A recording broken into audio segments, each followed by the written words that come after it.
Je suis Pascal Roux, je dirige la société Mobility Tech Green. On est spécialisé dans l'autopartage, donc le partage des ressources, voitures, vélos, etc.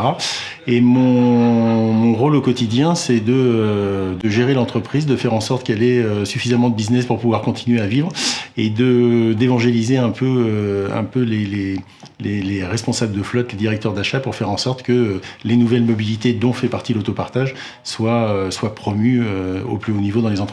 Oui, l'idée c'est de réfléchir en fait à la mobilité de demain et en se disant que on passe d'une voiture un peu personnelle dans le cadre de l'entreprise à une voiture plutôt d'usage. Et en fait, l'idée on est plus sur le partage de la voiture que sur la voiture de fonction.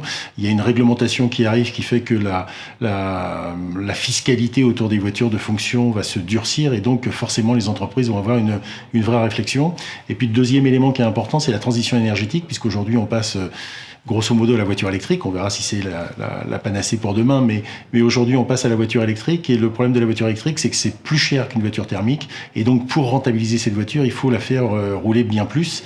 Et quand on prend des voitures de fonction par exemple, on sait qu'elles arrivent le matin à 8h et qu'elles repartent à 19h, et entre 8h et 19h elles ont peu bougé, et c'est comme ça qu'on essaye d'améliorer les nouvelles mobilités en partageant ces ressources qui ont quand même un coût pour l'entreprise. Le fait que c'est toujours intéressant de réfléchir avec d'autres personnes sur les mêmes sujets, donc ça c'est plutôt sympa.